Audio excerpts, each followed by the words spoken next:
de profundizar esto. Cada mensaje tiene como fin hablar de un tema y mi deseo personal sería que si ese tema le interesa, lo profundice, lo busque, siga leyendo, apriete un botón en la compu, ahí le va a salir toda la información. Es generar un poquito ese hambre para seguir buscando y seguir trabajando ese tema, pero ya de manera personal, tratando de cultivarse, tratando de aprender, de saber de cómo son estas cuestiones. Salió un informe en el Diario 1 de Mendoza, se lo contaba a los muchachos el día jueves, que hay una preocupación allí en las empresas. No sé si ese estudio tiene que ver solo con en Mendoza o tiene que ver con una información un poquito más general en todo el país. Lo cierto es que los estudios que realizan las empresas es que los empleados rinden cada vez menos. No voy a hablar de esto involucrado en cuestiones políticas o económicas, sino que ese estudio tiene que ver con la salud mental. Con la salud mental. Entonces hay una preocupación, hubo una investigación, se llegó a la conclusión de que no podían seguir las empresas exigiéndole más a los empleados porque eso provocaba un colapso, eso provocaba un estrés que hacía que dejaran de producir como tenían que producir. Entonces empezaron esa investigación que sale con este resultado. Ahora, ya teniendo ese resultado, tienen que atacar esa problemática de la salud mental, y el consejo que ellos tienen es que flexibilicen esa tarea, permitiendo que los operarios, la gente que trabaje desde su casa, que descansen un poco más, que no sean tan tensas las cuestiones, cosa de que generar el descanso y el uso correcto de esas energías y ponerla en el trabajo. Hay un estudio allí tomaron esto de algo que se está haciendo en Japón, que tiene que ver con la salud mental y tiene que ver crear el ambiente para que las personas puedan rendir al máximo, pero en un ambiente donde esa persona disfrute lo que hace, que no lo haga cargado, cansado, renegando. Otra vez tengo que hacer esto, otra vez esto y otra vez, y renegar, y renegar, y renegar. Entonces están pensando en crear un ambiente como para que la gente pueda relajarse en lo que hace, disfrutar lo que hace. En definitiva, el estudio significa que las empresas tienen que lograr establecer un sistema donde el operario pueda disfrutar lo que hace. ¿Entiende? Disfrutar lo que hace. En algunos lugares hasta pusieron esas máquinas expendedoras de cosas, gratis para sus empleados. Que lo puedan disfrutar, que se puedan alegrar. Un poco es flexibilizar ciertas cuestiones, entre eso está el horario, todo en pos de la producción. ¿Me explico? No de menguar la producción, sino de multiplicar la producción en un ambiente de relax. Y yo automáticamente, como pastor, ¿en qué cree que pienso? En la iglesia, donde el estrés que traemos de afuera, las preocupaciones que traemos de afuera, los problemas que traemos de afuera, los problemas que nosotros generamos, muchos de ellos están afectados a la salud mental también. Venimos con mucho estrés, con mucha carga. Ya no nos saludamos con la paz del Señor. Paz del Señor, hermano. ¿No?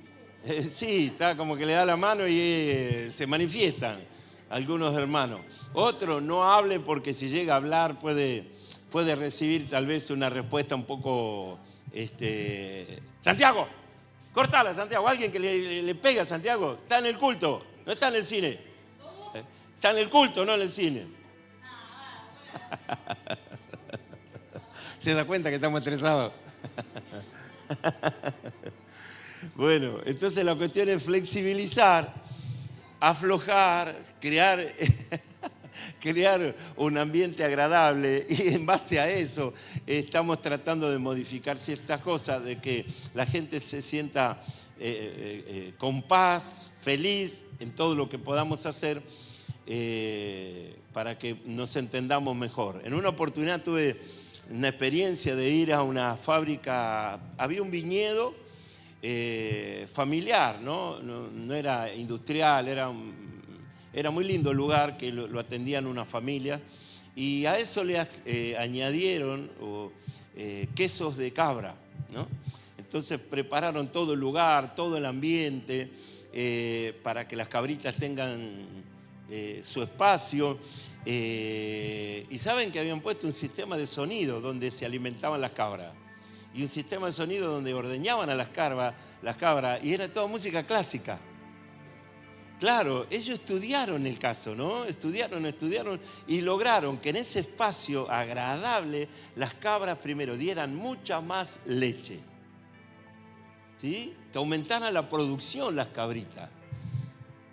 Se ve que estaban estresadas las cabras también, ¿sí? Que el agua le quedaba lejos, que otra vez sopa, otra vez lo mismo. Entonces variaron la alimentación, le acercaron el agua, le pusieron música. Entonces ahí estaban buscando una mejor producción. Y cuando hablamos de la iglesia es exactamente igual. Una de las cosas que iba a poner como una tilde en la iglesia, como una señal, es que al haberse, dice que la maldad se iba a enfriar, y porque la maldad se iba a multiplicar, la maldad se iba a multiplicar, y eso iba a golpear fuertemente, ¿dónde? En el corazón. Dice, por haberse multiplicado la maldad, el amor de muchos se enfriará. Entonces estamos bajo un nivel de tolerancia impresionante. Hay un nivel de intolerancia muy fuerte, donde no hay esa resiliencia, no hay ese carácter como para afrontar la crisis. O sea, explota la crisis y automáticamente ya tengo 2 crisis, 3 crisis, 4 crisis, como un tsunami que viene como a entorpecer nuestras relaciones, nuestra vida espiritual, viene a entorpecer todo, y estamos viviendo tiempos muy, muy, muy difíciles, de caracteres explosivos, etcétera, etcétera. Entonces ayer hablamos de que en Israel había paz en Israel. Todo funcionaba, no había paro colectivo, los subtes andaban, David reinaba, había estacionamiento gratuito para todos, los shopping estaban llenos de gente en el tiempo de David, las hamburgueserías trabajaban a full, todo estaba bien, los remises trabajaban en el tiempo de David, todo funcionaba, había paz en Israel. Pero el capítulo 15 de Segunda de Samuel dice que Absalón, el hijo de David, se armó de carros, de caballos y de gente. Y yo me decía, ¿cómo alguien en el tiempo de paz va a preparar la guerra, va a generar guerra, va a generar disturbio? ¿Qué había en el corazón de Absalón para que se levantara contra su padre? ¿Qué pasó en el tiempo de paz? Que está tratando de armar un combate.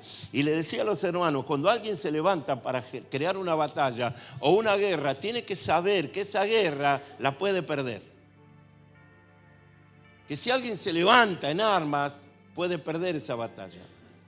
¿Sí? Porque estamos hablando de que la mente, cuando la mente está en las manos del enemigo, esa mente está en caos. Diga conmigo, caos. ¿Qué es caos? Básicamente desorden. Entonces una mente desordenada no tiene paz. Esa mente está atribulada, está desordenada y se nota en su exterior. Entonces cuando usted ve a alguien que está desordenado en su exterior, ya sepa que no tiene que hacer ningún tipo de negocio con esa persona. Es más, tiene que dar un pasito al costado, porque en cualquier momento lo van a involucrar en una guerra, y en esa guerra usted no tiene nada que ver, porque esa persona armó la guerra porque él está desordenado y porque su mente está en caos. Una mente en caos es un peligro. Y si a esa mente que está en caos la ablanda con alcohol, vinito, cerveza o algún otro tipo de sustancia, esa mente ya es pólvora pura, está a punto de explotar. Por eso las personas cuando entran en caos empiezan muchas veces, esto no quiere decir que sea algo lineal, muchas veces el caos empieza en el matrimonio, muchas veces el caos empieza en la casa, muchas veces el caos empieza en el trabajo, en desacuerdos, con personas en desacuerdo, y ahí empieza como ese reguero de pólvora que después termina uno explotando porque el desorden está acá. Cometemos errores y en vez de solucionar los errores, lo potenciamos a los desórdenes. ¿A dónde va a llegar una persona que potencia un desorden? A tener problemas, a tener que dar explicaciones. Y de repente el patrullero viene a la casa, o una carta documento. Y usted sabe que en una crisis el que más plata se lleva es el abogado. Toda persona que mete un abogado para algo ya sabe que está perdiendo plata, porque la platita se le va a llevar el abogado. Los hermanos que nos vendieron el terreno de allá, eran 8 hermanos, parecía el anís 8 hermanos, pero no se hablaban entre ellos, es más, estaban peleados entre ellos, y cuando se vendió la propiedad, que fue herencia de su padre, mire, muchas veces las herencias sirven para pelea. Bueno, en este caso hubo una pelea, no se pusieron de acuerdo, y este puso un abogado porque le desconfiaba todo, este también puso un abogado, el otro también puso un abogado. La cuestión de que ni los 3 ni los 4 le pagaron a los abogados, y los abogados que hicieron trabaron la venta del terreno. Así que hubo que llegar a un acuerdo. Y hablamos con los abogados y dice, pero ¿cómo lo voy a poner en venta si ellos me deben dinero? O sea, ellos generaron el problema, ellos potenciaron el problema, se perjudicaron porque ellos le trabaron embargo. Lo que fue desatar eso, hablar con uno, nosotros que estábamos en el medio, que no tiene nada que ver, hablar con este y con todo. Llegar a ponerse de acuerdo, acá hicimos la reunión. No se miraban, no se hablaban entre ellos, discutían entre ellos, pero si está fulano yo no entro, porque si está este yo tampoco voy, y un montón de cosas. Y como estábamos en tema de pandemia, aparecieron sin barbijo, y le dijimos barbijo, no, si me van a poner barbijo no firmo nada. Era un caos. Entonces, una vez que cada uno recibieron su platita, ¿saben quién más estaba? Los abogados, porque dijimos, nosotros queremos esto, lo vamos a solucionar. Y un abogado nuestro se puso de acuerdo con ellos. La cuestión fue que si ellos se llevaron $5.000, el abogado se llevó 15.000. Se llevaron más los abogados en la repartija, perdón la expresión, se llevaron más los abogados, los 4 abogados, que los 8 hermanos. Hicieron el peor negocio de su vida. Pero como ya estaba hecho el daño, ahora lo que tienen que hacer es pagar. Mire, esas son las cosas que a veces la gente no piensa cuando arma una guerra. Así que leemos rápido y ya arrancamos desde el texto, capítulo 15, segunda de Samuel, capítulo 15.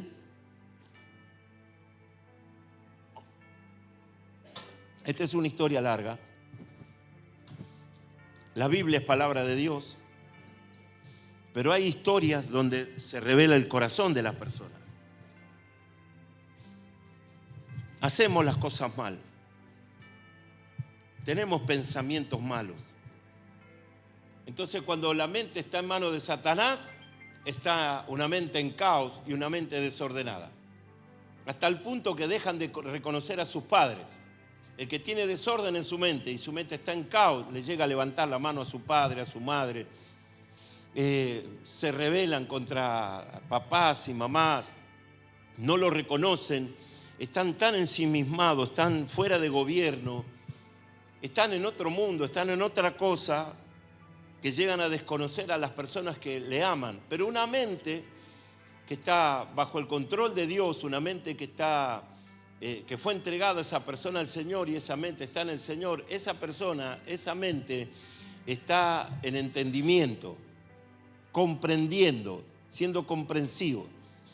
En la Biblia se usa esta palabra entendimiento. ¿Sabe en qué momentos también se usa? Cuando uno va a orar o cuando estamos orando y de repente empezamos a hablar en lengua. ¿En qué estamos hablando? en lengua. ¿Cuál es el consejo del apóstol San Pablo? Que tenemos que orar en lengua, pero también con el entendimiento.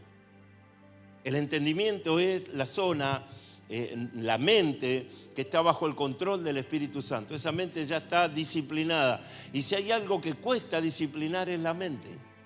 La mente nos lleva a mentir, la mente nos lleva a desordenarnos, a engañar, a decir, bueno, pero no es tan grave, a minimizar las cosas, que luego usted sabe que no son cosas mínimas, son cosas grandes. Una de las defensas de la mente es, pero si todo lo hacen, ¿me entiende? Y si todo lo hacen, yo también lo puedo hacer. Si fulano lo hizo, fulano lo hizo, fulano lo hizo. Entonces terminamos siendo negligentes con ciertas cuestiones, y la santidad es preservarse, prepararse solo para Dios. Entonces lo que Dios va a venir a buscar es una iglesia en santidad, que tenga los frutos de santidad en su mente, en su vida, en su corazón. El peligro de que Satanás tome la mente, y eso vuelvo otra vez y repito, una mente que está bajo el gobierno de las tinieblas se nota en su aspecto. Se nota en su aspecto. Se lo nota desde su higiene personal hasta las palabras que usa, los negocios que hace y cómo se conduce. Porque cualquier alteración ahí, esa alteración está provocada por la cabeza.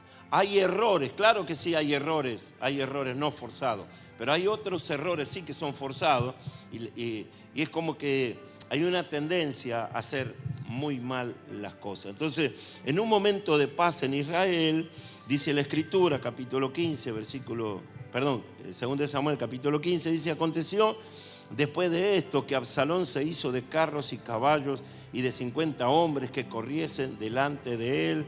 Y ahí empieza la historia que ayer comenzamos de por qué Absalón se levanta contra su padre. ¿Acaso Absalón no sabía que el que estaba reinando era su padre? Y hablamos mucho, o no sé si todo, cuando un hijo se levanta contra un padre, o cuando un hijo se levanta a hablar de la desnudez de su padre. Y esto ya arrancamos allá en el libro de Génesis, cuando Cam ve la vergüenza de su padre, se burla de la vergüenza de su padre, habla de la vergüenza de su padre. En cambio, los otros dos hermanos, al saber esto, caminaban hacia atrás y con mucho respeto cuidaron la intimidad de su padre y taparon la intimidad de su padre. Y el pastor Joao decía en aquel tiempo que hay hijos que dejan de amar a sus padres y ventilan asuntos privados de sus padres. Ese ya dejó de ser hijo. El que habla de padre, el que habla mal de su padre, ya dejó de ser hijo, no cumple con el rol de hijo. Es un desconocido, su mente está atribulada, su mente está atacada. Hay un desorden en su mente, perdió la imagen de su padre. Y la Biblia dice que amaremos al Señor con todo el corazón, pero también habla de respetar a los padres. Los padres, todos, yo soy el primero, todos nos equivocamos. En el rol de ser papá y el del querer las cosas mejores para los hijos, nos equivocamos. Nos equivocamos y vamos a los dos extremos. Somos muy duros y los castigamos, y hay niños, enseñando en los encuentros, dijimos así, el que le pega a un niño le está pegando a un hombre mañana. ¿Entiende? Porque hoy es niño, pero mañana va a ser un señor, va a ser un hombre, un niño golpeado. Entonces el que le pega a un niño le está pegando mañana a un hombre.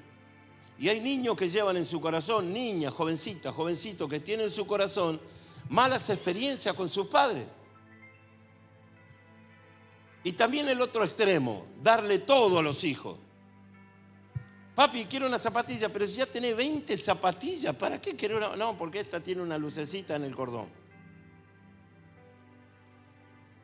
O llenarlo de privilegios, entonces va a ser un niño donde nunca va a estar conforme. Va a ser un problema. Entonces, esta manera de actuar está mal, la de ser un hombre violento con los hijos, golpeador, pero también el darlo todo. ¿Por qué? Porque va a ser un niño conformista, o un hombre conformista, o un hombre que cree.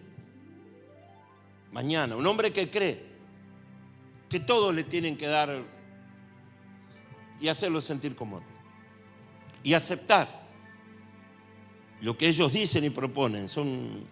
No sé si la palabra mal criado o mal aprendido, pero el error lo cometemos nosotros, a dar de más, quiero más, y uno le da más.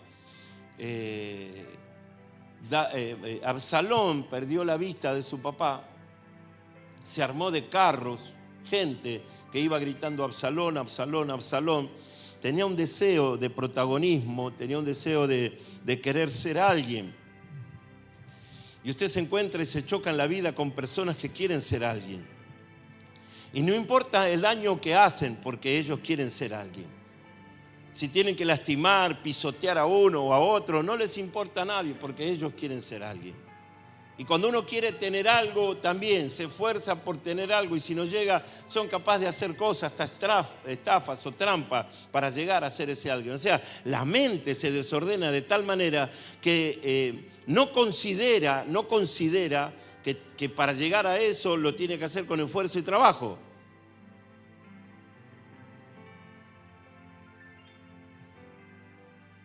Es como que mucha gente cree que hacer tal cosa es fácil.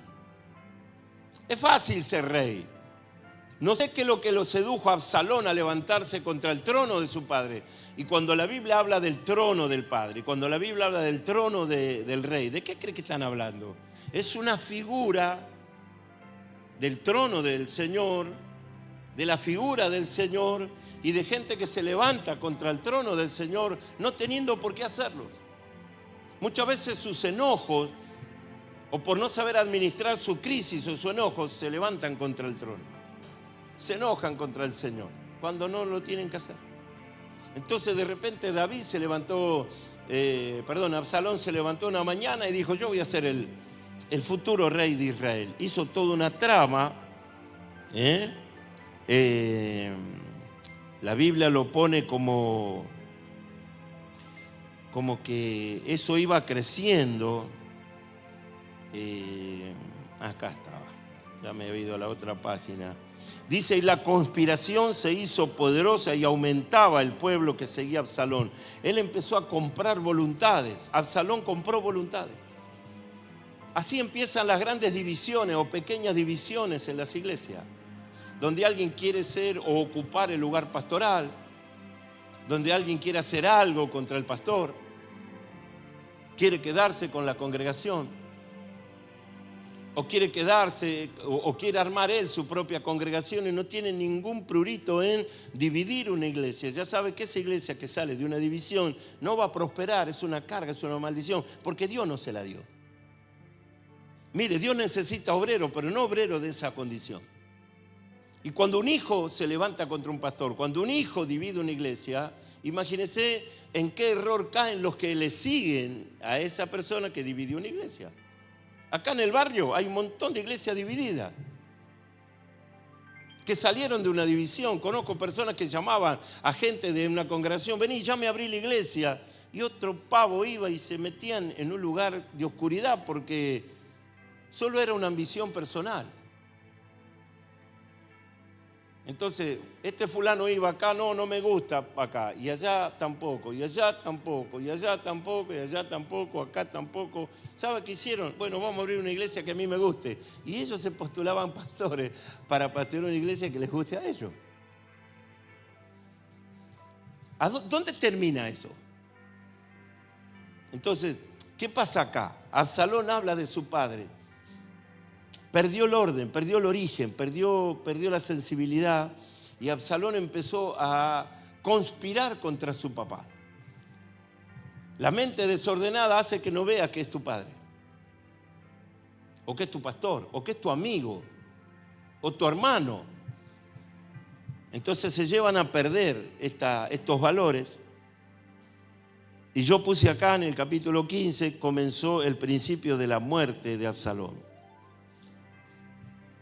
No sabía Absalón que él estaba preparando su muerte. Por ir a buscar el reino terminó muerto.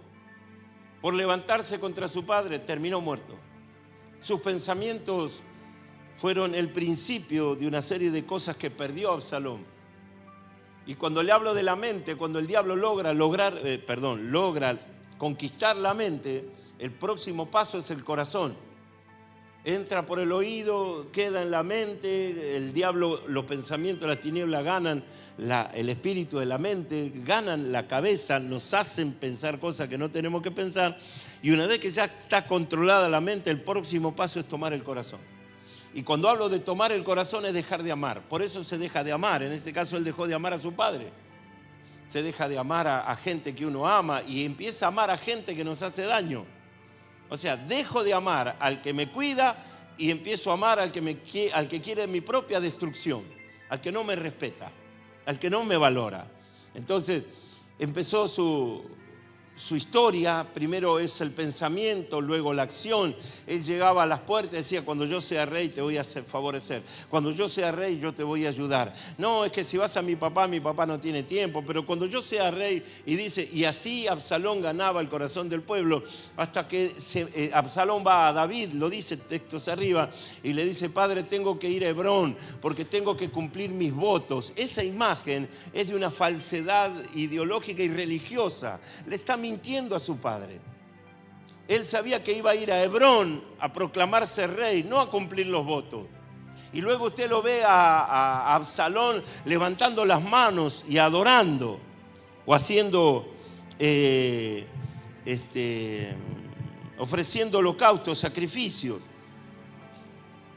Dice: mientras Absalón, versículo 12, mientras Absalón ofrecía los sacrificios, llamó a Aitofel. Aitofel era el consejero de David. Aitofel era la persona de confianza de David.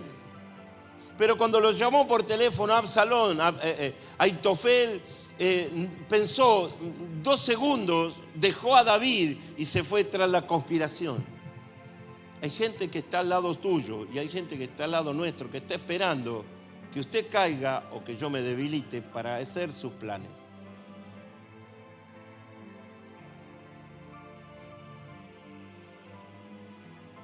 Sentir que hay gente al lado nuestro que está conspirando todo el tiempo, o que usted tenga gente al lado que está conspirando todo el tiempo para su propio mal, yo no sé cómo será su estado de ánimo. Que usted se entera que lo critican, te critican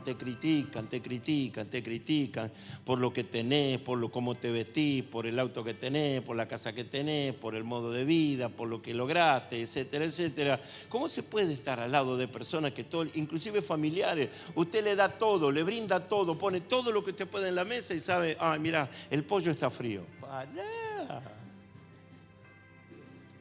Mira, me trajo el vino Uvita, pero al otro lo tiene guardado allá. Me puso un vino de cartón, pero tiene guardado ahí bajo 7 candados ¿cómo se llaman los vinos estos caros? Jolly. ¿Cómo? El Rutini lo tiene allá abajo, lo tiene guardado. Entonces, todo el tiempo, si le ayudaste, te critican porque si lo ayudaste. Si no lo ayudaste, te critican porque no lo ayudaste. Ah, mira, pero yo sé que él trabaja bien y cobra un sueldo. ¿Cómo no me va a ayudar? Vio que hay situaciones así que son fabulosas, ¿no? Cuando uno suelta una palabra... Son ruidos proféticos.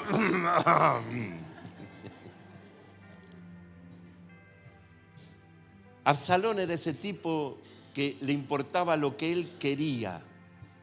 No le importaba si el querer de él lastimaba a su padre, a otra gente. Y cuando uno entra en camino de maldición, ¿sabe a quiénes se exponen? A su propia familia. Cuando uno entra en caminos de oscuridad, expone a su propia familia. Porque no solo el enemigo va a ir contra él, sino va a ir contra su familia.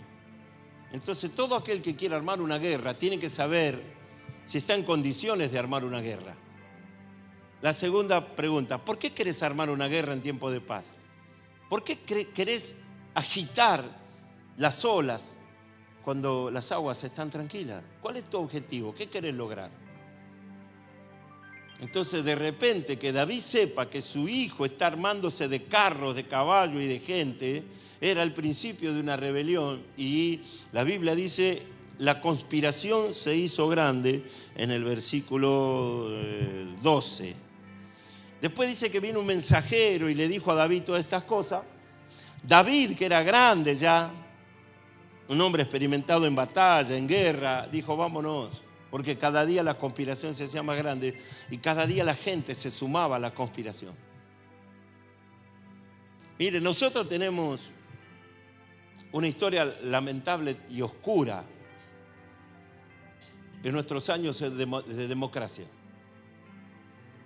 de golpes de Estado, de políticos que iban a golpear la puerta de los cuarteles, reuniones privadas entre generales para derrocar a uno, para derrocar. Somos especialistas en esto, en dividir. Nos tenemos que hacer cargo. No somos personas que podemos reflexionar y pensar. No, a las armas. Esas conspiraciones, esas golpeadas en las puertas de los cuarteles provocó más de 30.000 muertos en Argentina. ¿Y quién se hace cargo de esos 30.000 muertos? ¿El piloto que iba llevando el avión? Sí. ¿Y quién más? Los que golpearon las puertas de los cuarteles. Son golpes cívicos militares. Bueno, esto es un golpe cívico militar. El que le está haciendo este daño, este trabajo, es el hijo, Absalón.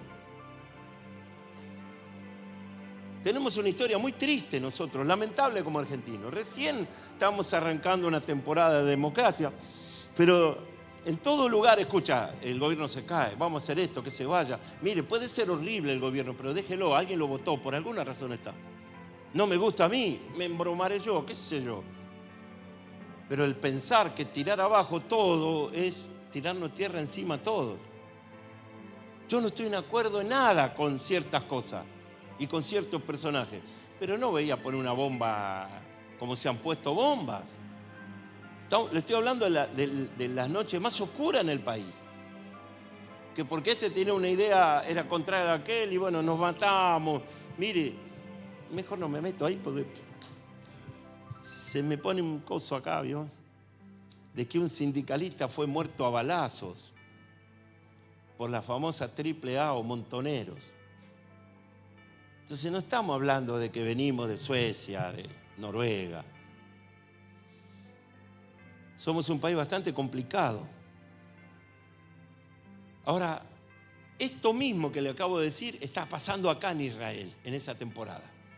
Un hijo arma un golpe de Estado, se levanta contra su padre, no le importa que su padre, va contra su padre, arma una serie de cosas, la conspiración se hace grande. David entiende que la conspiración se hace grande y dice, vamos, no quiere pelear con su hijo. Mire la sabiduría de uno y la negligencia de otro. David no quiere pelear con su hijo. Y alguien dijo por ahí, un hombre experto en batalla es superior a un jovencito con fuerza. Las experiencias de David en batalla lo superan a Absalón. Esto se podía haber aplacado en una hora. De hecho, los soldados y los generales que estaban al lado de David le dicen, decir que danos la orden y esto se termina. Y David dice, no, yo no soy rey para derramar sangre, ya derramé mucha sangre. Y no voy a derramar sangre en Israel, menos en Jerusalén. Así que preparen su cosa, vámonos. Y se fueron. Y le dejaron el trono, como queriendo decir, ¿querés el trono? Ahí lo tenés. No tenía por qué haber hecho semejante afamento. Me pedías el trono, yo te lo daba. ¿Querías esto? Ahí lo tenés. ¿Querés ser pastor? Ahora vamos a ungir a todos los que quieren ser pastor. Ya preparamos 5 litros de leche. De camión gasolero negro, eso aceite negro. Bueno, con ese aceite vamos a ungir a todo el que quiera ser pastor o pastora. Así que si tiene ganas de que lo unja, ya estamos trayendo el castrol para ungir. La gente lucha por cargos, lucha por reconocimiento, para que lo vean. Eso hizo Absalón. Levantó gente para conspirar contra su padre. Así que David huye, seguimos la historia, huye, y llegamos al versículo, no sé cuánto, 18, del capítulo 16, versículo 18, y ahí aparece otro personaje, Usai. Usai fue el consejero de David. ¿Dónde estamos acá? 18. Esperen un poco. 18. 16, 18. 16, 18. Aparece Usai. Usai es el consejero del padre y amigo de David. Cuando David está huyendo, Usai respondió a Absalón: no, sino que desde aquel que eligiere Jehová y este pueblo y todos los varones de Israel, de aquel seré yo y con él me quedaré. Parece una frase traidora, ¿verdad? Voy para donde el viento sopla. Voy con el que está exitoso en el momento. Pero esa era una estrategia que David habló con Usai.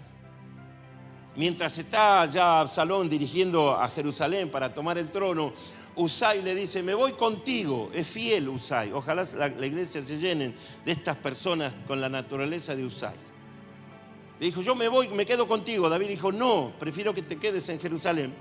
Es como que se queda como un espía. Y como sabía que era buen consejero, cuando Absalón lo ve a Usai, le reprocha un poco. Y esta es la respuesta que trabajaron entre David y Usai: quiero que te quedes en Jerusalén para que me informes todo lo que pasa en Jerusalén. Y si el rey te pone como consejero, vos le vas a decir esto y esto. Era un trabajo que ellos habían decidido, tomaron una decisión de ponerlo a Usai al lado de Absalón. Luego, dice la Escritura, dice Usai: y a quien yo quiera y a quien había yo de servir, no es a su hijo. Como he servido delante de tu padre, así seré delante de ti. Entonces Absalón dijo a Ahitofel. Ahitofel era el otro consejero de David. Este sí era traidor. Dad vuestro consejo sobre lo que debemos hacer. Y Ahitofel dijo a Absalón: llégate a las concubinas de tu padre, que él dejó para guardar la casa, y todo el pueblo de Israel oirá que te has hecho aborrecible a tu padre, y así se fortalecerán las manos. Ahitofel dijo: lo que tenés que hacer es tener relaciones sexuales con las concubinas de tu padre. David dejó concubinas. Ahitofel, el sacerdote, le dice: llegate, tener relaciones con todas ellas. Entonces ahí el pueblo se va a dar cuenta que realmente aborreces a tu papá. Y de eso no hay vuelta. Van a odiar más a David y te van a amar más a vos. Eso dijo el sacerdote. Mire qué sacerdote, Ahitofel. Entonces pusieron a Absalón en una tienda sobre el terrado, y se llegó Absalón con todas las concubinas ante los ojos de Israel, y el consejo que daba Ahitofel en aquellos días era como si consultase a la palabra de Dios. Así era todo el consejo de Ahitofel, tanto con David como con Absalón. Usted está entendiendo lo que está pasando, ¿no? Que había un personaje como Ahitofel, sacerdote, más carnal que una milanesa, iba a ser puchero, donde el consejo salía de acá, no de Dios. Y él engañaba tanto a David cuando estuvo de consejero, lo engañaba porque el consejo que daba lo daba desde su corazón, no porque había consultado al Señor, no era porque así dice Jehová, decía, y lo decía él. El Señor manda esto, pero él era el que mandaba. Hay que hacer tal cosa, la orden de Dios es que hagamos esto, y David lo hacía porque creía en el sacerdote. Mire lo que es tener una falsa imagen de espiritualidad. La gente quiere todo el tiempo simular una espiritualidad que no tiene. Pero como para entrar al lado de alguien, tiene que simular la espiritualidad. Amén, pastor. Gloria a Dios por mi pastor. Vamos a orar. Vamos a declarar una semana de ayuno. No sé por qué hablo así. Quieren funcionar en un área que no fueron llamados a funcionar. Solo quieren el lugar político, quieren cobrar la plata. El sacerdote quería el sueldo, no le importaba si lo decía el Señor o no. Era un peligro, era un lobo, un león, un tigre al lado de un rey. Por eso cada uno debe saber relacionarse, decirle: tener cuidado con quién te juntás. Gracias por su entusiasmo. Habla en francés, por favor. Decirle, tené cuidado con quién te juntás. Hay gente que va a venir y te va a profetizar. Tené cuidado quién te habla de parte del Señor. No le crea, porque hay cada chingüengüencha, que esos chingüengüencha hablan de lo que usted tiene que hacer, pero ellos no hacen un ápice. No cambian. Viven en la miseria, en la pobreza, en la oscuridad, en el ostracismo, en la esquina. No son parte del cuerpo, pero ellos le dicen a usted lo que tiene que hacer. El único que hacía eso era Juan el Bautista. ¿Y sabe cómo terminó Juan el Bautista? Le cortaron la cabeza. Así que si sigue haciendo eso va muy bien. Estoy pidiendo bandejas de plata por Mercado Libre. Espere. Aitofel es un personaje siniestro, vestido de espiritualidad. ¿Vio cuando dicen un lobo vestido de cordero? Ese es Aitofel. Un hombre que refleja misericordia, pero su corazón es perverso. Ese es Aitofel.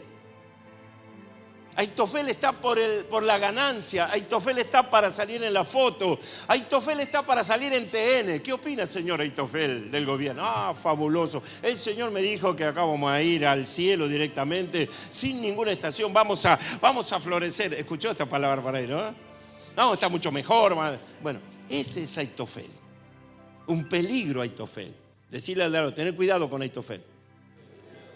Que no se te ocurra hacer negocios con Aitofel. ¿Qué pasó con Aitofel?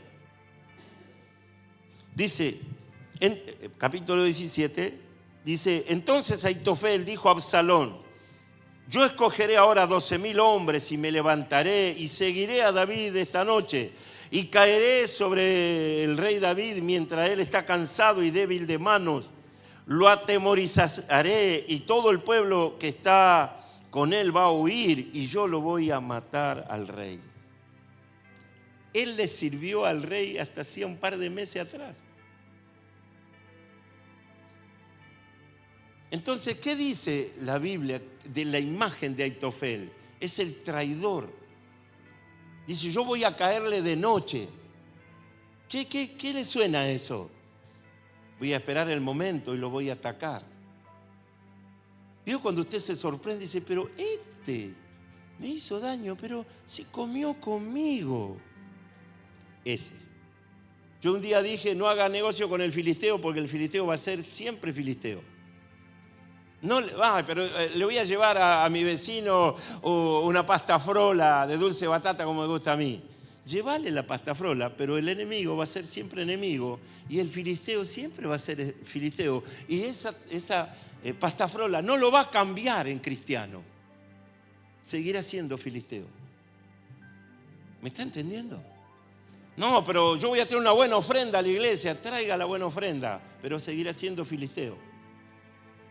Si el Señor no cambia su corazón, esa ofrenda no sirve absolutamente para nada. Simplemente para condenación. Porque lo está haciendo con un doble corazón. Le dice Aitofel al hijo, a Absalón, yo voy a armarme un ejército, voy a perseguir a tu padre, lo voy a agarrar en la noche cuando esté débil. Esos son pensamientos de las tinieblas. ¿Sabe cuándo lo ataca las tinieblas a usted? ¿Cuándo las tinieblas me atacan a mí? En mi debilidad. Nunca el enemigo va a venir de frente. Satanás no es ningún hombrecito.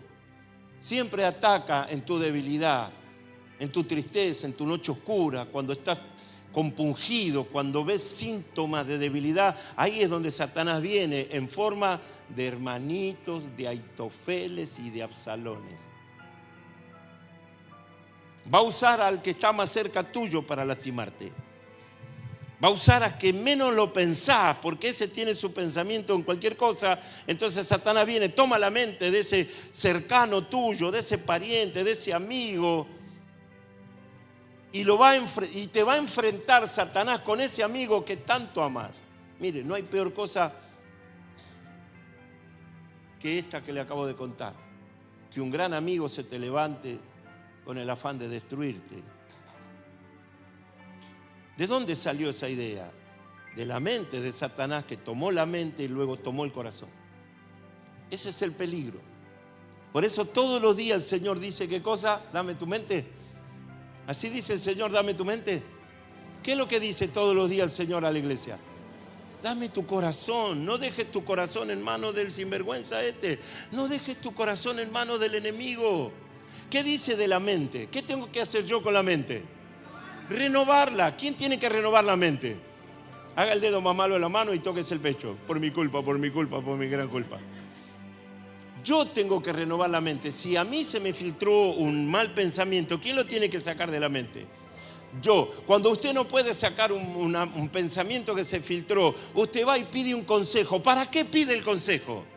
Para saber cómo sacar ese pensamiento malo de la mente. Pero muchas veces hablamos, decimos, mira, tienen que hacer esto y la gente nos hace perder tiempo. A mí y a usted también. Toma 3 pavas de mate. Cuando usted cree que ya entendió, se va de su casa y al otro día, no, pues otra vez. ¿Para qué? Mira, la panza así le tiene ya tanto mate que tomó. Se levantó Aitofel y buscaba la debilidad. Ese es Satanás, buscaba la debilidad. Así haré volver a ti el corazón del pueblo. Dice, y en cuanto hayan matado al pueblo, el pueblo estará en paz. Y dice, versículo 4 del capítulo 17, dice, este consejo pareció bien a Absalón y a todos los ancianos de Israel. Che, qué bueno eso que acaba de decir, ¿eh? Che, qué buena idea esa. Hay gente que opina así. Che, qué buena idea, ¿eh? ¿Qué onda? Qué lindo. ¡Wow!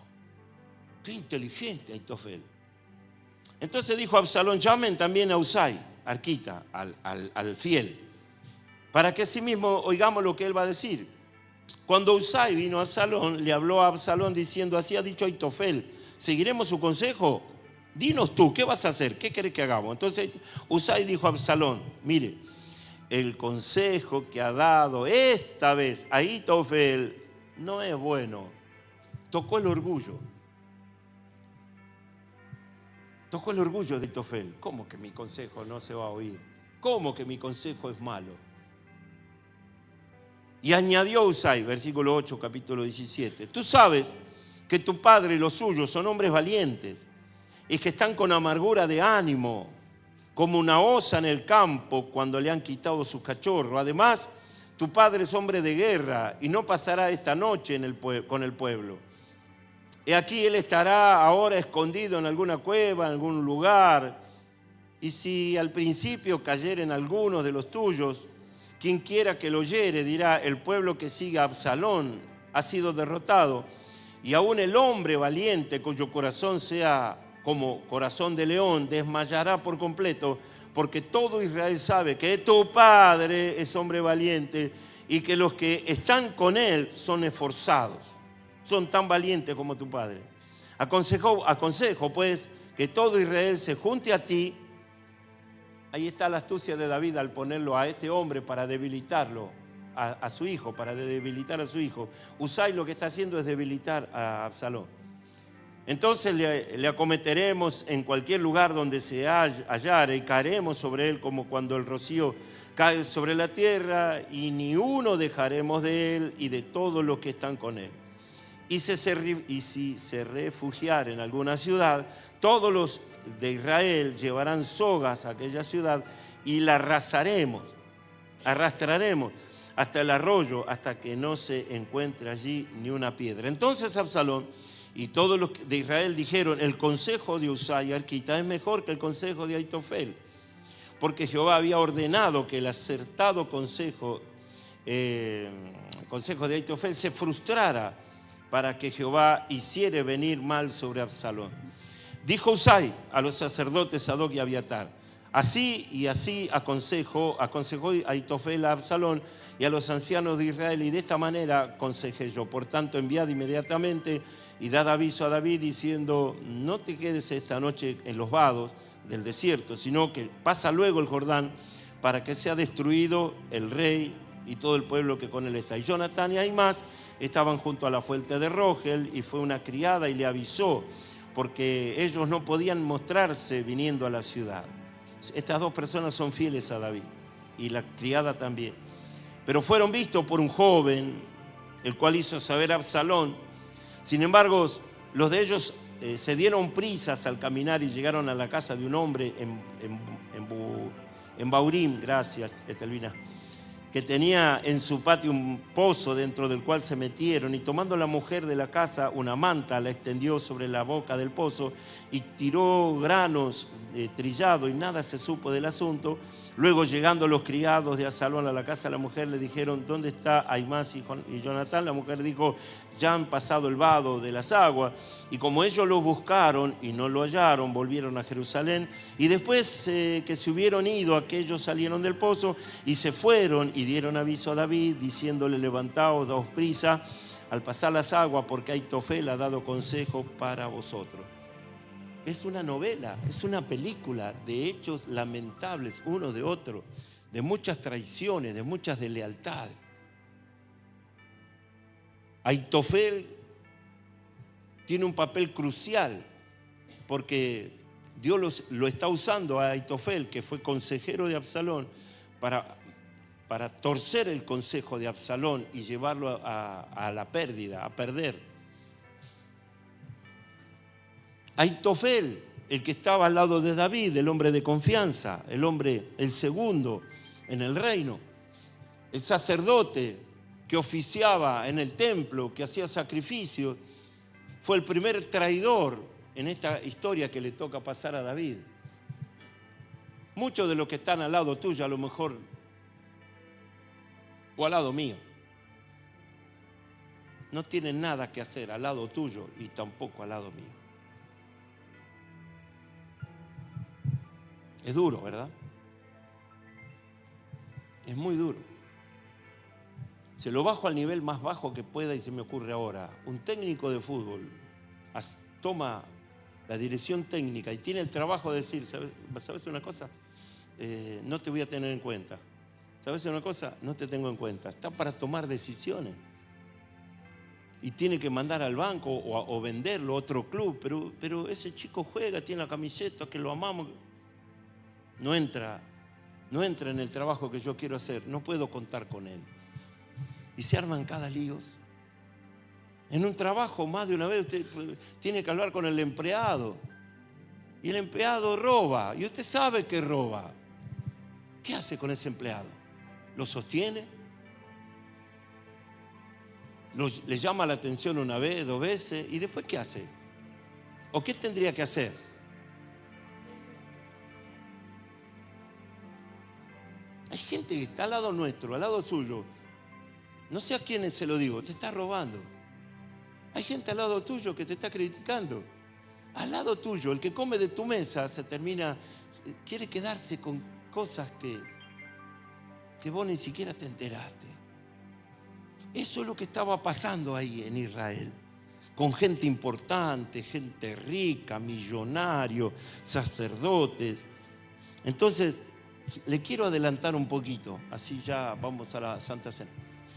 Ahitofel, cuando se ve que el rey, o mejor dicho, Absalón, escuchó a Ahitofel, se sintió mal cuando escuchó el mensaje del otro, ¿cómo se llama? Usai. Absalón dijo: el consejo de Usai es mejor. Ahitofel automáticamente fue lastimado en su orgullo, y ahí empezó Dios a poner las cosas en orden y a pagarle a cada uno según su obra.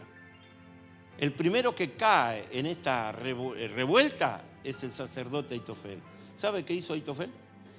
Al sentirse humillado, al sentirse que el rey no lo escuchó porque estaba acostumbrado a que lo escuche, ¿cómo van a dudar de mí? Yo que estuve al lado de su padre. Empezó a sacar cuenta de esto y a reclamar esto. Yo hice todo para tu padre y ahora te estoy dando el mejor consejo. ¿Cómo vas a escucharlo a fulano? Se sintió tocado en su orgullo. Así que se fue a su casa, le pagó a todos los criados. ¿Cuánto te debo? Tomá. Dejo esto para esto, dejo aquello para otro. Dice, ordenó su casa, buscó una soga y se ahorcó. Así mueren los infieles. Así mueren los traidores. por lo menos en aquel tiempo. Hoy a los traidores se los sube de grado, se los nombra gerente, pastor general.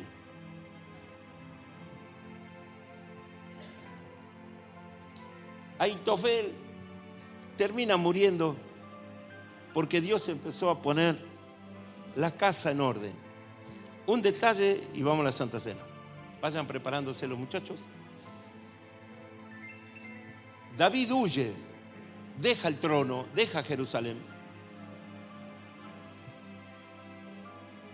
Iban a sacar el arca, porque él fue el que trajo el arca de la alianza al templo. Tenía una adoración, un amor especial David por la presencia del Señor, que fue y trajo el arca y la puso en Jerusalén. Cuando él se ve que vienen a hacer batalla, a hacer guerra, los sacerdotes, ¿qué dicen? Toman el arca y la quieren llevar en la huida con David. David dice, me parece mucho esto. El arca es del Señor y el arca tiene que estar en Jerusalén. No es un adorno personal. No es una cadenita, no es una pulserita. El arca tiene que estar donde tiene que estar, porque el Señor es el Señor de Israel. Así que mire con qué dignidad dice, no muchachos, gracias, pero el arca tiene que quedar acá. Y le dice a los sacerdotes que quedaron ahí, dice, ustedes ministran el altar, ustedes hablan con el Señor, ustedes son varones realmente espirituales. Y lo que dice David es esto: dejen el arca acá, ustedes intercedan y avísenme. Quizás Dios tenga misericordia y yo vuelva a ver el arca. Qué amor, ¿no? No quiere pelear con el hijo, no quiere derramar sangre, muestra espiritualidad, muestra dolor. Cuando él se va de Jerusalén, desde que sale de Jerusalén, llora todo el tiempo. Llora porque entiende qué es Jerusalén. Llora porque entiende qué significa el arca. Llora porque sabe que fue traicionado por su propio hijo. Qué dolor para un padre cuando su hijo lo traiciona. Papá, firmame la casa, y usted le firma la casa y usted tiene que salir a buscar un alquiler después porque su hijo lo echó de la casa. No, ya está grande el viejo, vamos a ponerlo allá en un geriátrico ahí para que termine su día, porque bajo la excusa de no sé qué cosa, pero antes de irte al geriátrico firmame acá, pasame todos los bienes.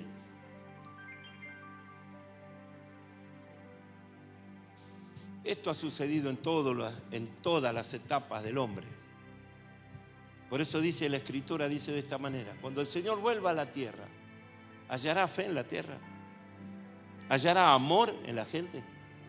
Y en definitiva, si usted lo quiere sacar para su provecho, el Señor no tarda en venir, está viniendo en el tiempo justo, porque el Señor sabe que de la enfermedad que padecemos es la falta de amor. Por esa razón el Espíritu de Dios tiene que estar en la iglesia. ¿Dónde se compran pastillas de amor? Entiéndanme bien, ¿no? Estoy hablando bien, no me va a salir con la marca, que la pastillita, que color azul, verde, amarillo. No le estoy hablando de esa pastillita, ¿me está entendiendo? Estoy hablando espiritualmente. ¿Dónde se va a comprar 1 kilo de amor? Ahí está, mejor todavía. ¿En qué farmacia, qué hospital, qué clínica, en Coto? ¿A dónde vamos? No existe tal cosa. El amor lo recibimos en el seno de la familia. Cuando mamá te abraza, cuando papá te abraza, cuando crecemos en ese vínculo de amor. Ayer lo abracé a Matías y a Julieta, le dije perdón, les pido perdón, gracias por lo que hacen, perdón las torpezas de su papá. Perdón si no hice bien las cosas como papá, lo abracé, le di un beso a cada uno. Perdón por mis errores, lo volví a abrazar, le di un beso a cada uno. Porque ¿dónde está la escuela de padre? ¿Dónde hay una escuela de padre? No hay. ¿Y cómo aprende el padre? Junto a su hijo aprende el padre. El padre va siendo padre a medida que su hijo va creciendo. El niño crece como niño y el adulto crece como padre. ¿No es cierto? Y hay padres que dicen, ay no, tiene olor, cambialo vos. Es un error. Ay, pero no le quiero limpiar la cola porque está lleno de caca. ¿Y qué querés que haya en el pañal? Pero cambialo vos. No, cambialo vos porque vos lo sabés hacer. Y desde ahí empezamos como a deslindar ciertas cosas. ¿No es cierto? Entonces nos equivocamos, hablamos descortésmente, a veces no decimos las cosas como corresponde. Venimos con un montón de preocupaciones y esto no es justificar nada, pero suma al problema.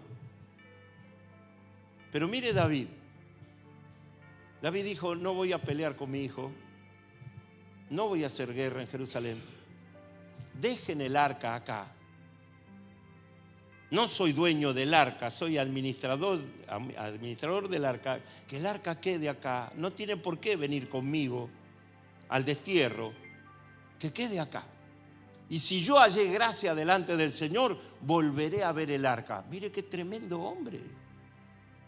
Luchado, perseguido, amenazado de muerte, escapándose. Y en esa salida que sale de Jerusalén, dice que sale descalzo y se pone la túnica, se baja el gorro ese y empieza a caminar. Y no solo él, sino todos los que seguían a David lloraban.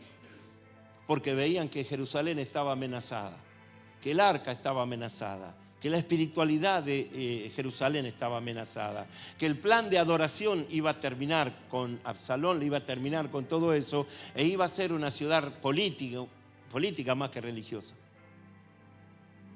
Lloraba David porque no pudo cumplir con su plan. Él dijo, me va a perseguir, me va a matar. Por eso esos muchachos cuando fueron a Jerusalén, a las afueras, vino una criada, le dijo acerca de la conspiración, que te van a ir a buscar esta noche, díganle al rey que salga de ahí, que vaya a otro lado porque Absalón va a llegar con el ejército. Y dice que un muchachito estaba viendo así, vio esa escena y corrió y le dijo a Absalón, pero ya corrió la noticia, ya David supo qué tenía que hacer, es un soldado David. ¿Qué hacer con los que piensan mal? Ayúdeme, ¿qué tengo que hacer con la gente que piensa mal? Acá, alguno que levante la mano. ¿Qué hay que hacer con la gente que habla mal de atrás? ¿Qué hay que hacer con el que te critica? Simplemente porque no tiene nada que hacer. Cuando empezaron a suceder ciertas cosas, yo le voy a ser sincero,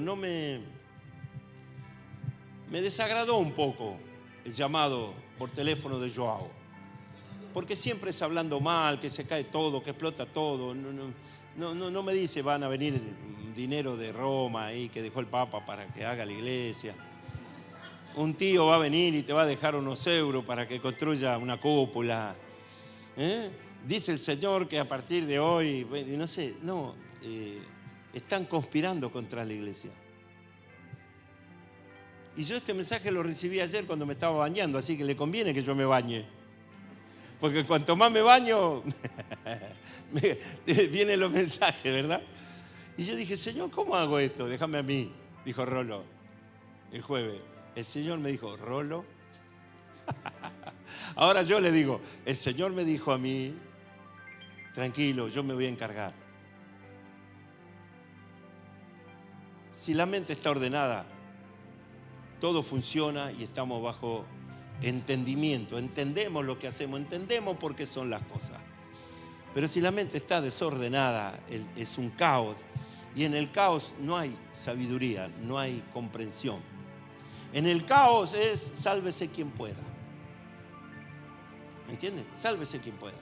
En esta historia el caos era, vamos a sacar al rey del trono, yo voy a asumir el reino y voy a empezar a ordenar las cosas porque mi padre, y empezaron los líos. Porque mi padre esto, mi padre aquello, y aceptó que Ahitofel matara al rey David. David está cosechando lo que sembró. Cuando él tuvo la oportunidad de matar a Saúl, dijo, Dios guarde mi corazón, Dios no me permita ir contra el ungido de Jehová. Ahora, ese respeto que él tenía y que tuvo siempre por el rey Saúl, ahora ese pensamiento lo está defendiendo de aquellos que piensan mal contra David. Tremendo, ¿verdad? Ahitofel termina muerto y para no seguir más con la historia, se arma esta persecución, van a buscar a David y Absalón dice que era un vanidoso mal, ¿viste? Se hacía la toca, se peinaba, tenía unos cabellos grandes así, se ponía cositas, ositos, patitos, maripositas en el pelo, se hacía trenza, se hacía un moño ahí tipo rasta, qué sé yo qué. Y las chicas decían, wow, qué pelo que tiene mi rey. Ay, ¿con qué se lavará el pelo mi rey? Y él hacía, ya estoy usando la imaginación, ¿verdad? Como que, y estaba hablando y decía, como Susana Jiménez, shock.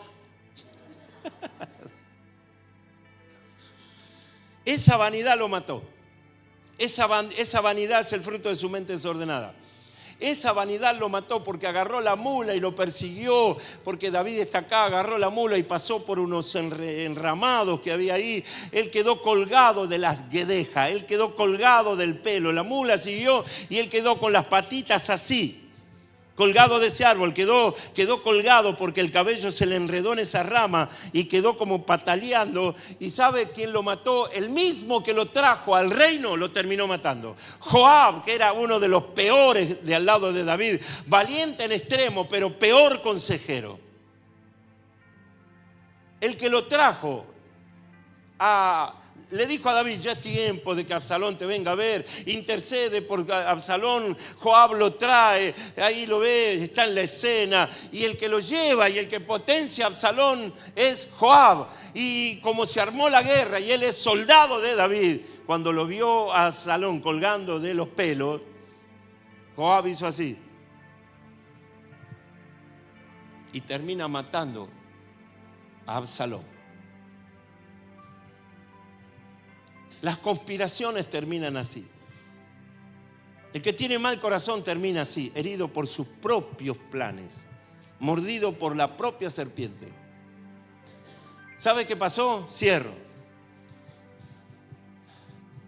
David, en vez de alegrarse porque se terminó la batalla y David recupera el trono y vuelve a ser coronado en Jerusalén, había un dolor en el corazón de David. ¿Qué lado de David sufría? El lado del papá. Y él lloraba, Absalón se colgó a los pies, lloraba por su hijo, obvio, es el papá. El papá amaba al hijo, pero el hijo no amaba al papá. Hay una historia con Itaí Geteo, era uno de los que estaban al servicio de David. Y dice, los que saben, dice que Itaí Geteo amó más a David que su propio hijo. Un extraño amó más a David que su propio hijo. Cuando Absalón muere, David se le cuelga de los pies, llora, Absalón, hijo mío, ay, cómo sufro, se me murió Absalón. Y esto molestó a Joab. Y Joab le dijo así, deja de hacer esta pantomima, le dijo. No hagas más esto, porque haciendo esto estás debilitando el corazón de Israel. Porque estás amando al que procuró tu muerte y no le estás agradeciendo a los que se jugaron su vida para pelear y jugarse por tu reino. ¡Wow! ¿Vio? Era el rey, pero era padre. Sufrió. Así que David se secó las lágrimas y empezó a darle a Dios gracias porque se terminó esa batalla, y empezó a bendecir a los soldados que estaban con él y a los que se habían esforzado para mantener la paz en Jerusalén. Muchas veces se sufre más por la gente que no lastima, o terminamos amando a más a gente que nos lastima que a los propios, a los que nos cuidan. Así que ese equipo está para cuidarme. ¿Sabe? Mi mente no da para estar en ciertos detalles. Tengo que pensar en lo que viene. Es un desafío muy grande, tenemos, pero no todos. Entiendo que no todos estamos bien. Hemos tratado de juntar 70 personas para hacer algo. No lo pudimos lograr. Pero como esto no es carga de la gente, es mi propia carga. Veré cómo lo puedo hacer. Estamos luchando por algo bueno, por mantener la paz. Ayúdenme a mantener la paz. Si usted es hijo de la casa, no permita que otros hablen mal del padre de la casa. Aguántelo ahí. Esto no se hace, esto está mal. Porque si alguien va a hablar de algo, que hable de todo, no de algo, de todo. Entonces, estamos en un momento muy importante de la iglesia, soñado, de empezar a ver lo que estaba en el aire, en el espíritu, de forma inmaterial, ya está bajando a la tierra y se está transformando eso espiritual en casa de Dios y puerta del cielo. Pensé que iba a aplaudir.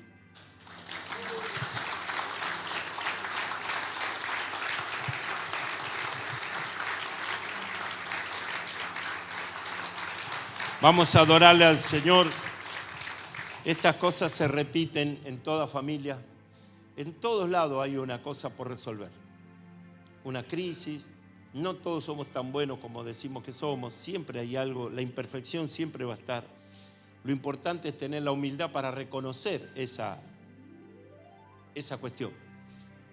¿Sí? Reconocer, pedir disculpas y ahí se termina todo. Las batallas se terminan así: perdón, no me di cuenta, discúlpame, perdón. Y nada más. Después está en el otro decir, ok, está bien. O si el otro quiere seguir la guerra, que la siga el otro. Usted ya no la sigue la guerra. Para usted terminó ahí, con ese pedido de disculpas. ¿Amén o no amén? Vamos al servicio de la Santa Cena. La Biblia dice que la noche que el Señor fue entregado, tomó pan y habiendo dado gracias lo partió y dijo: este es mi cuerpo que por vosotros es partido. Y cada vez que coman del pan o beban de la copa, la muerte del Señor anunciáis hasta que Él venga. Luego tomó la copa, puso ese vino que era mosto, en realidad no era vino, era mosto, era jugo de uva, que no había llegado al grado de tener alcohol, era el jugo exprimido de la uva. Alzó y dijo: esta es mi sangre que por vosotros es derramada. Haced siempre esto en memoria de mí. ¿Qué dijo la Biblia? ¿Qué dice la Biblia? Aunque sea cortarle en 4 pancitos. Vení, Vivian, al lado nuestro acá. Eso representa su fe. La mesa, para mí, que ya estoy grande, es importante. Es la mesa de paz, es la mesa de la reconciliación, es la mesa de la humildad, es la mesa de venir a buscar la misericordia de Jesús, es la mesa del amigo de Jesús. Dice: ya no llamaré más siervo, ahora los llamaré amigos. Esa mesa es para los amigos. Te invito a comer, vení, vamos a almorzar, vamos a comer juntos, vamos a cenar, vamos a compartir un poco de pan. Esa es la invitación. La invitación la hace Jesús. Usted puede decir y yo puedo decir: no, pero yo soy pecador. Quiero que vengas a compartir la cena. No te estoy preguntando si sos pecador o no sos pecador. Te estoy diciendo: quiero compartir el pan contigo. Ese amor no lo llegamos a entender. Quiero compartir el pan, quiero compartir la copa. Pero no se entiende muchas veces y la gente idolatra más su dolor, su pecado, que la mesa de Santa Cena. Y es una invitación a tener paz. Oramos por el pan.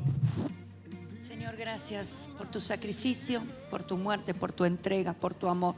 Gracias, Señor, por amarnos tanto que nos diste tu vida. Señor, oramos por el pan. Compartimos en esta mañana en paz y en comunión con un espíritu perdonador, Señor, de tu cuerpo que por nosotros fue entregado, en el nombre de Jesús.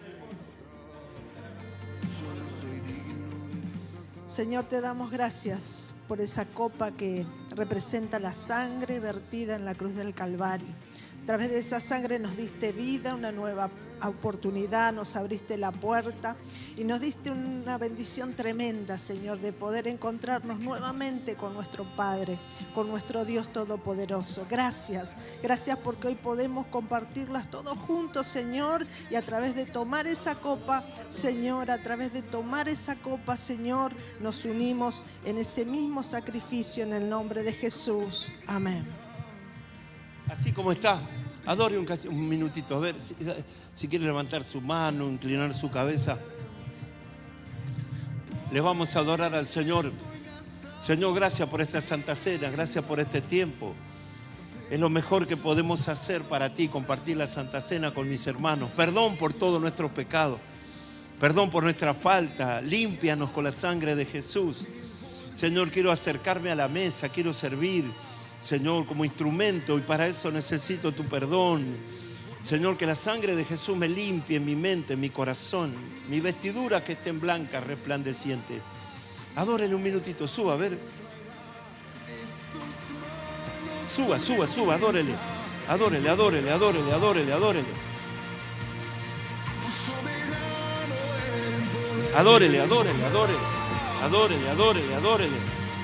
Te bendigo, Señor Jesús. Prepárese para servir Santa Cena. Arregle su cuenta con Dios. Hable con el Señor usted en esta mañana. Hable usted. Usted sabrá qué tiene que hacer, qué pedirle disculpas. Tome la Santa Cena en paz. Mi vida, Santo es su nombre. perdiendo todo por amor y con alegría, dueño de mis días. Te adoramos, Jesús. Te adoramos, Jesús.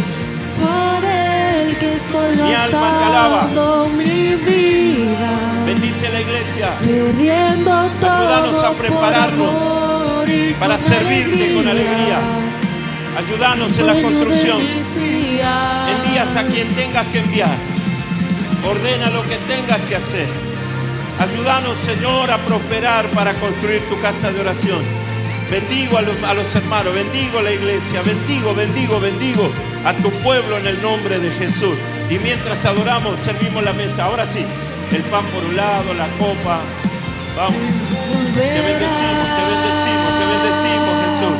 Bendecimos, soberano Jesús. en poder, Él volverá. Y el gobierno en Él está. Y vean, Él traerá en sus manos su recompensa. Él volverá. Soberano en poder, Él volverá. Y el gobierno en Él está. Y vean, Él traerá en sus manos su recompensa. Es Él, por Él que estoy gastando mi vida, perdiendo todo por amor y con alegría, dueño de mis días. Es Él, por Él que estoy gastando mi vida, perdiendo todo por amor y con alegría, dueño de mis días.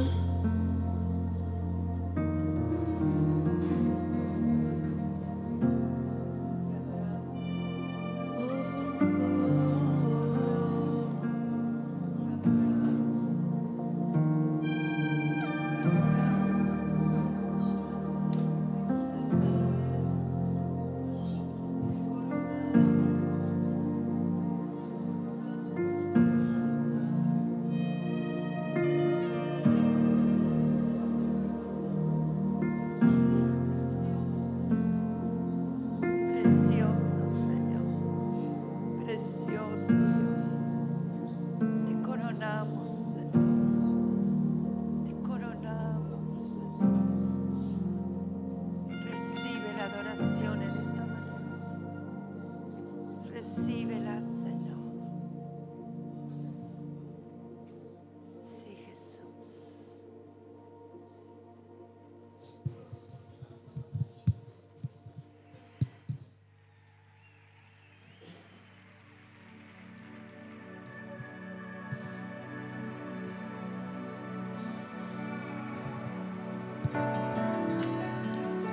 Puede participar del pan si todos tienen. Y participe de la copa con un espíritu de adoración, de gratitud. Somos de Él y para Él. Hasta que Él nos venga a buscar, le serviremos. Sí, Jesús.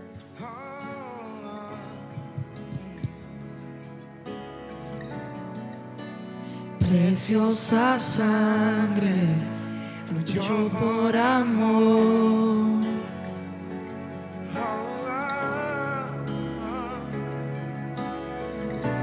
Sobre ti el dolor, tus venas lloraron. Jesús, Jesús, Jesús.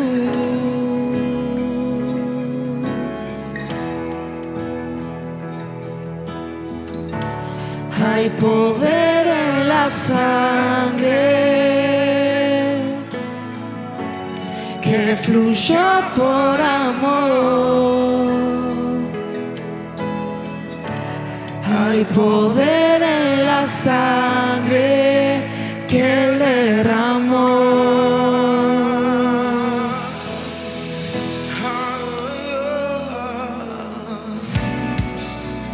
Preciosa sangre que me purificó. Gracias, Señor.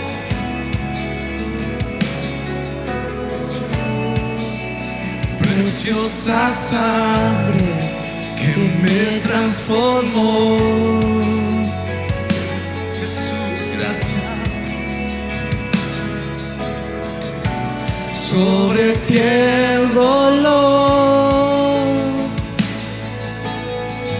tus venas lloraron. Jesús, Jesús, Jesús.